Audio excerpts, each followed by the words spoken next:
Yo, my people, it's your boy KJ. Welcome into another episode of the Hoops Hustle podcast. And it's your boy JB, and we have finally reached the NBA Finals. NBA Finals is here, baby. Let's go, man. Let's go. Starting soon, we've got the Dallas Mavericks facing off against the Boston Celtics. Boy, this season has been a long season. So many high moments, so many good moments, so many low moments with injuries here and there. But boy, we're finally here at the finals. I know we're digressing a bit, but let me ask you, what was your favourite moment of this season? It's a hard one. I know you got to think about it.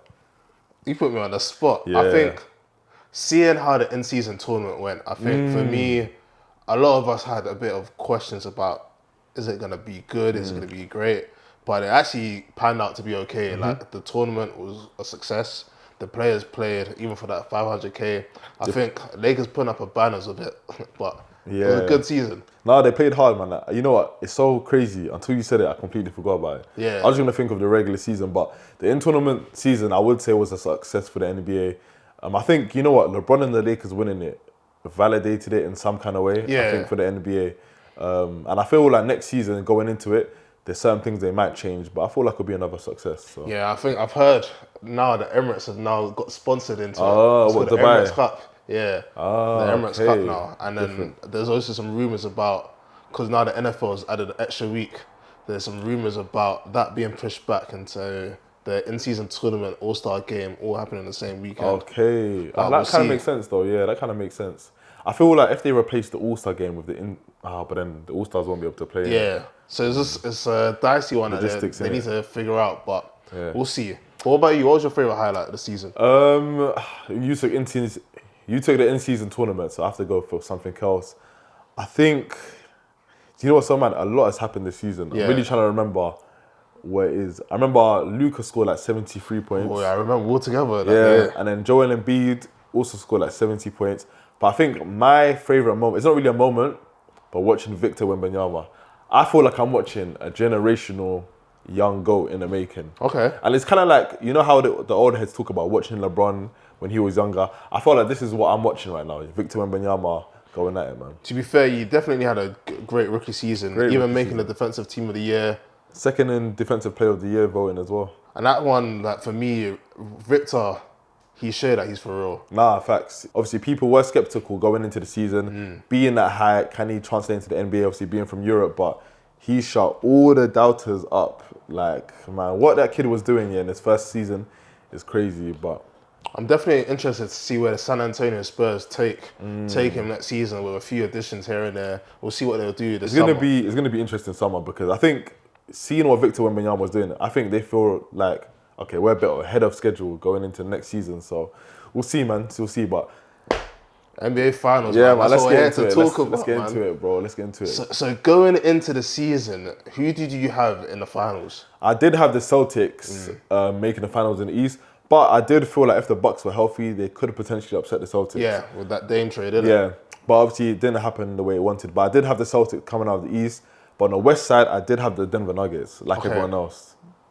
So for me, I definitely had Celtics. I think that Drew Holiday trade, like, signified it for me. And at the beginning of the season, I had Celtics winning it all. From the West, like you, I had Lakers first. The fan of me was saying Lakers. You know what? But the realist in me was also saying Denver Nuggets. Okay, fair enough. I didn't see this whole Minnesota Timberwolves thing come out of the blue like that. No. And I didn't see Dallas come out of the blue, but here we got it. We got Celtics taking on Dallas. You know what? Quickly, just to talk about it, the Minnesota Timberwolves, everyone said it all season, they were constructed to beat Denver. And I didn't think they were going to do it, but they flamed out against Dallas, man. They did, man. My head's still about Dallas. Yeah, Luka Doncic and Kyrie Irving showed up in the conference finals. Hey, Luka is a bully. Do you know what's so mad, yeah? Listen, people need to realise this kid has been playing professional basketball since he was 16, earlier than that. 13. 13 years old. And then MVP of the EuroLeague at age of 18. Like, people need to understand that he's not afraid of the moments in the NBA. The crowds are more hostile. Would you say they're bigger than NBA crowds? I think NBA crowds definitely bigger, but I think the European crowds more they're like hostile. football stadiums, Have you seen the Slovenia games? Lighting off flares in the building. Like, so you think Luka Doncic is scared of going into Minnesota? Like, what? And you see the stuff he was talking to the crowd as well. You can even read his lips. Yeah, For me, I was like, how are you guys replaying this over and over again on TV? It's like, you can't guard me. Yeah. To Rudy Gobert. I feel like he hates Rudy, by the way.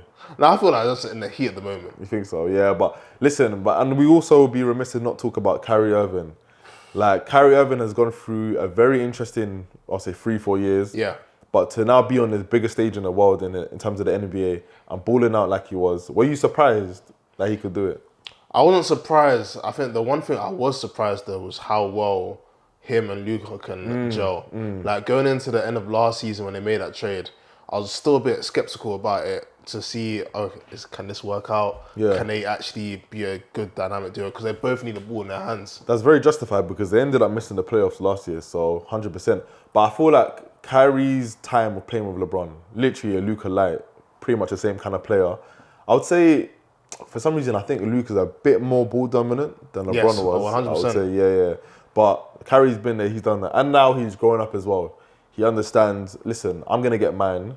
Let this guy go off. He's probably the best player on the team. They work so well together. Like seeing them in the series against Wolves, like the first 3 quarters, you had Kyrie taking over, and then the 4th quarter, Luka said, you know what, let me close. And then vice versa. Kyrie, let me close one game. Luka, you take the first 3 quarters. And I think the last game that they played against the Wolves, Luka could have destroyed them for like 50 points, but he said, you know what, I'm going to chill, save my energy. Yeah. And the thing is, he done it in a way where you expect your superstar going into that game, you need to shut the crowd down. And he done exactly that. Making those shots where, I remember he shot a shot over Anthony Edwards, and Edwards just like, what am I meant to do with this? And the crowd went quiet, and then second half, Kyrie Irving took over, man. I think the surprising thing is that with Dallas, they've never had home court advantage, but that hasn't phased them. You're right, like, bro. In every single series against against Clippers, they had them against Timberwolves, they had them, and then even OKC, they had them. It's like, I'm not afraid of being on the road. Because they're a 5th seed as well. Like, bro, Kyrie Irving has shot one of the biggest shots in NBA history, played in some of the biggest games ever. Luka Doncic, he's been a pro since he was 13, you said. Yeah. So these guys are not afraid of the moment. And obviously at the trade deadline, getting Daniel Gafford, getting a PJ Washington, having one of the best defenses in the league since the trade deadline, that's gone a huge way for them. Even you see Luka Doncic playing defense. Luka, Kyrie playing defense. Kyrie Irving as well. Another player you need to remember is Derek Lively. Like, he has been, like, now I understand why they tanked for that pick last year. No. Because even when I was watching a couple of podcasts beginning of the season, a lot of people were saying, like, he's similar to Tyson Chandler. Like, just knows how to get rebounds, defend, and just play ball. You see them working out together. Have you seen the videos? Tyson Chandler's basically been in the practice facility this whole playoffs.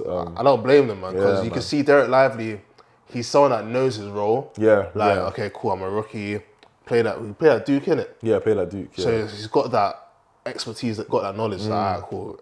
I know my role. Let me do this. Let me do that. I'm playing with Kyrie, playing with Luka. And you know, if you're playing with Luka and you're like a lob threat, you're gonna get easy bust. You know, he didn't miss a single shot in the conference finals. Fam, that's crazy. Not one single shot in the conference finals. So Derek Lively has been great. But enough about Dallas, though. Let's go into the Eastern Conference because the Celtics' path to the finals, some would say was a cakewalk, but at the end of the day, you have to... I'm saying it. It was a cakewalk. Okay, it was a cakewalk, but at the end of the day, you do have to beat the competition you face. So do you feel like the Celtics going into the finals are prepared to go against a team like Dallas, or can you see them dropping a few games due to not having that intensity that Dallas are going to bring? See, it's a 50-50 thing because I believe Celtics on paper is a much better team than Dallas. Like, for me, going into the season, I said they were my favourites to win it. Getting Drew Holiday, perfect piece. Derek White, been playing ball and defense. Yeah. And then obviously Jaylen Brown, Jason Tatum, the law firm, they're doing well. Yeah. But the fact that they basically slid through the whole East with no competition to test them, I don't know. I feel like game 1 Dallas may steal it.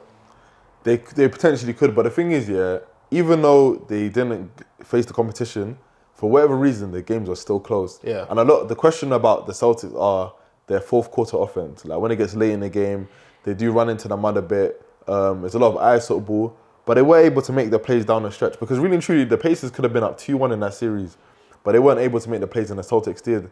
So maybe that's battle testing for them, but again, it's a different animal going up against Luka and Kyrie. With you saying that about how some of the games are close games and they better beat Dallas by a margin. You feel like if it's close, innit? Because if it's close, Dallas has got two people that can close. Yeah. Kyrie one night, Luka one night. Yeah. And for me, I don't want to take my chances. You saw what Luka did in the last round. Yeah, you cannot take your chances in the fourth quarter. Especially, no, to be honest, both of them. Yeah. Like, both of these guys are killers on the court. And they've proven it. And they have proven it, man. I think they both averaged like 30 in the conference finals. So it's going to be very interesting to see how Boston matches up to them. I would say I agree with you. On paper, Boston are the better team. For me, it depends on Kristaps Porzingis. Yes. Apparently, all signs are pointed to him being healthy for game one. So he's going to make a big difference. But the thing is, we've learned from previous injuries, like Kevin Durant had a similar injury. Yeah. You don't want to force it back. And especially with KP, he's someone that's had injuries over his career. He's very injury prone. So it's like, cool. I don't think I would rush him. Definitely play him in game one if he's fit. But I wouldn't rush it like, okay, cool, let me feed him the ball, Like, you still got the law firm. You still got Jaylen Brown. Jaylen Brown in the last round, yes, it was a cakewalk, but he was boarding. Yeah. Like, he deservedly deserved that MVP. Can I say something? With all the talk about Luka and Kyrie, I feel like Jaylen Brown and Jason Tatum are getting disrespected a little too much. Because people need to realize they're basically right there, you know? Yeah. Like, in honesty, Jaylen Brown has had a better season than Kyrie Irving when you actually look at it. For sure. But I don't feel like people are talking about Jaylen Brown enough as a second superstar, maybe even a first superstar. I think everyone, unfairly so, they still have that 2022 finals in the back of their head. But I think Jaylen Brown actually performed okay in that finals. It was Jason Tatum who, okay, cool, question marks were there, but he was injured going into it. But I don't know, man. I think people are talking about Luke and Kyrie, deservedly so, a bit too much and forgetting what Jaylen Brown and Jason Tatum, because Jaylen Brown averaged, 27? Tatum averaged, I think, 30 points in that conference finals. Do you know what I think it is? I believe it's the fact that Dallas had more competition to face in the whole playoffs run. They played Clippers first round, OKC, which was the #1 seed. Yeah. Then they had Timberwolves, who literally dethroned. And I think every team won 50 games. That's competition right there. And I feel like with Celtics, they had Miami Heat with no Jimmy Butler. They had, who they have in the second round? Cavs, Donovan Mitchell. Donovan Mitchell. Indiana, no, what's his name? Damn, they really had a cakewalk. So for me, I feel like that's why they're not getting as much praise as they deserve. Because for me, the law firm, Jaylen Brown, Jason Tatum, them lot can ball. Like for me, I've told you, Jason Tatum's one of my favorite players. Yeah. But I think Dallas, Okay, so let's just get into it. We've spoken about both teams. Prediction-wise, who are you leading? Forget about who you want to win. Like, just basketball knowledge, what you've seen so far in these playoffs. Who are you leaning? It's tight. No, this is a very, very tight series. I'm not going to lie to you. A lot of people have said that this finals is probably one of the best matched finals in a long time. Yeah. Because, yes, Celtics have definitely got a better team on paper. But I think in terms of superstardom and playing on a big stage, I think Kyrie and Luka are natural born killers proven for this stage. Do you know what? I think if this was the Celtics' first final going into it, I would have picked Dallas. Dallas, easily. But because the Celtics, listen, they've been on the finals against Steph Curry and the Golden State Warriors. So they're now used to, you get me, that pressure, the media, that all changes. They're used to seeing all eyes are on them. But it's very, very hard, man. I'll be real. So wait, who did you say you're picking? Dallas? My heart is saying Dallas, but realistically speaking, I think what you just said about Celtics losing in 2022, I think I'm going Celtics to win it in 7 games. 7 games. I can actually see that happening because the Celtics are going to be extremely motivated. For me, the question is, who on Dallas can really guard Jason Tatum and Jaylen Brown? You got PJ Washington, who was guarding Paul George at some point, was guarding SGA at some point. So you can say him. You got also Derrick Jones Jr., who's actually done a good job on Anthony Edwards in the conference finals. So I will lean on those two, but I would say Celtics have more personnel they could throw at the Dallas superstars than the Dallas Mavericks have they can throw at the Celtics superstars. Actually, I'm glad you raised that point. I think that kind of solidifies why I said 7. because, like you said, they got Derek White, they got Drew Holiday, and you can throw either Jaylen Brown or Jason Tatum to guard Luka and Kyrie. Yeah, I think Boston are going to do that because I think they feel like Jaylen Brown matches up well against Luka Doncic. But you said 7 games. If it goes 7 games, there's no way I'm picking against Kyrie Irving and Luka Doncic. I feel like going into a game 7. But that's in Boston, though. I don't care.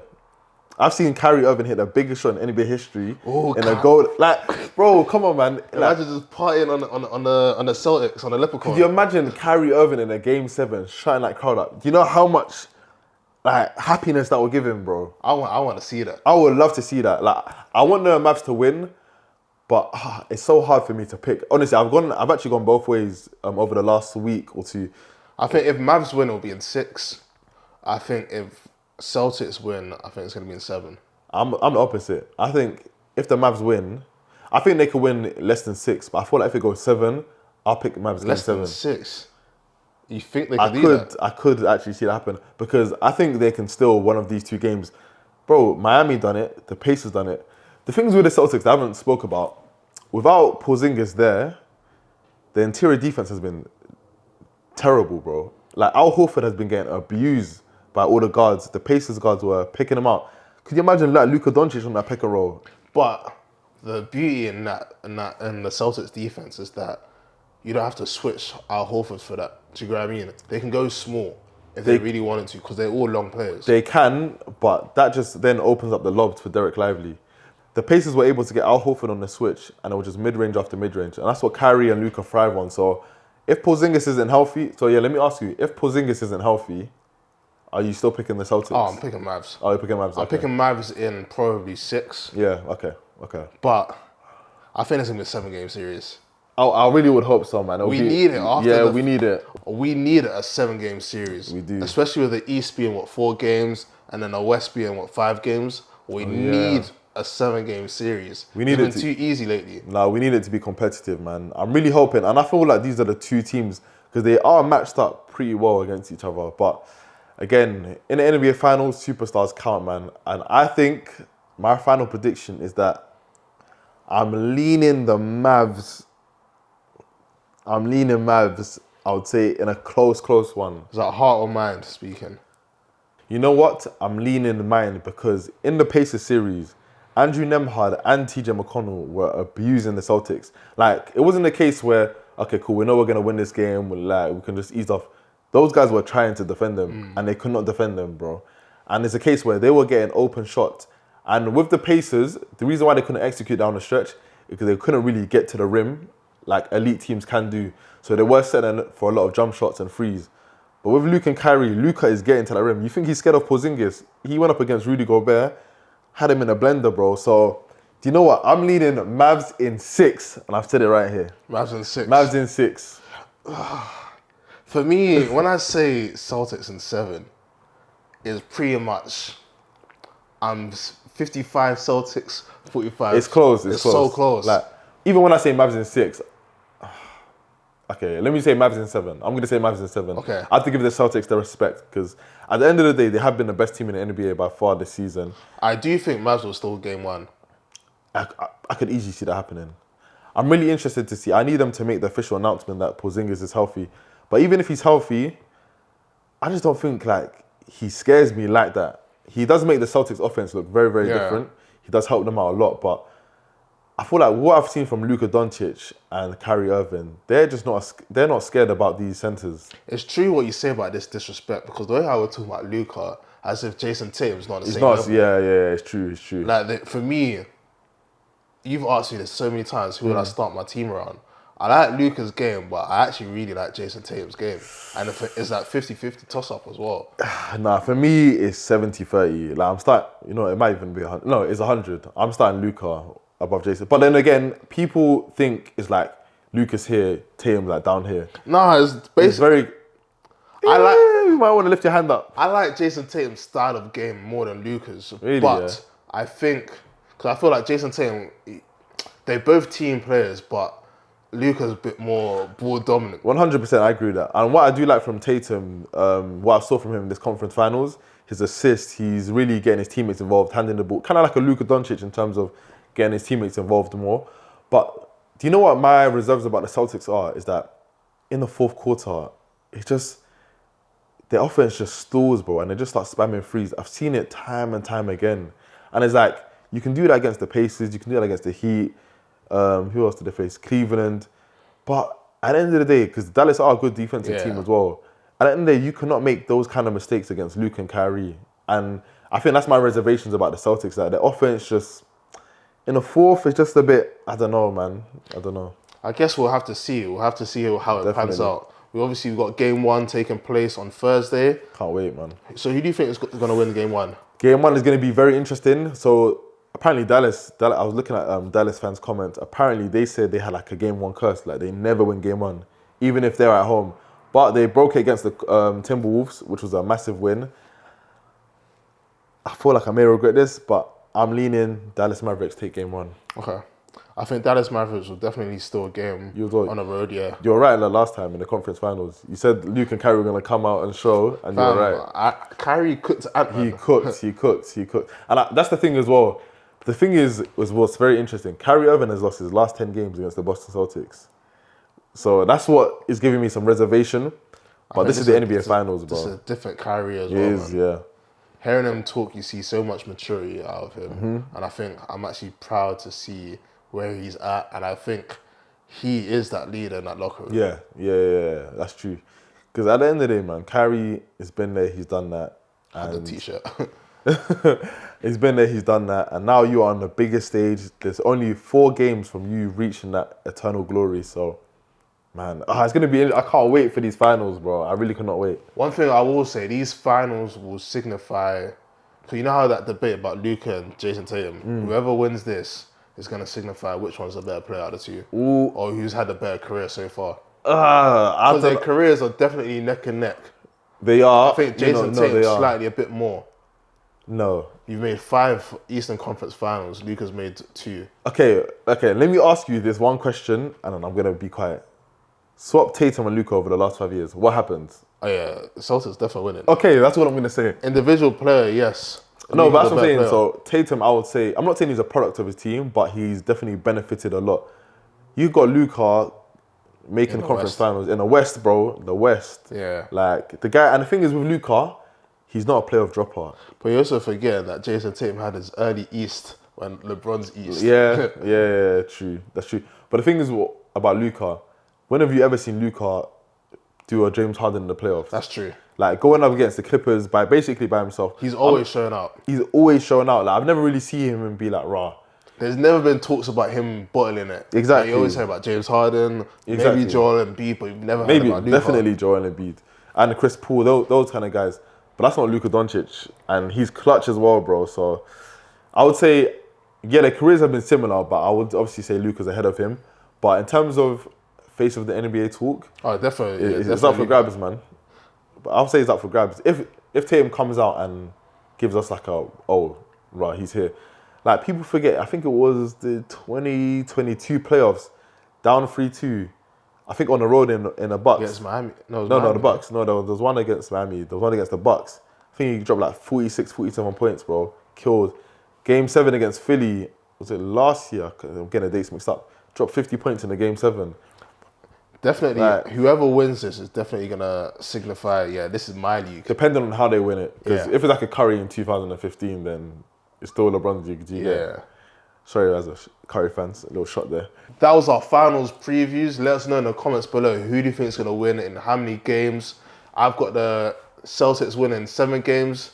I've got the Mavs winning in 7 games. Do you want to make a bet on this? What are you saying? I would say loser has to buy the winner a jersey from the winning team.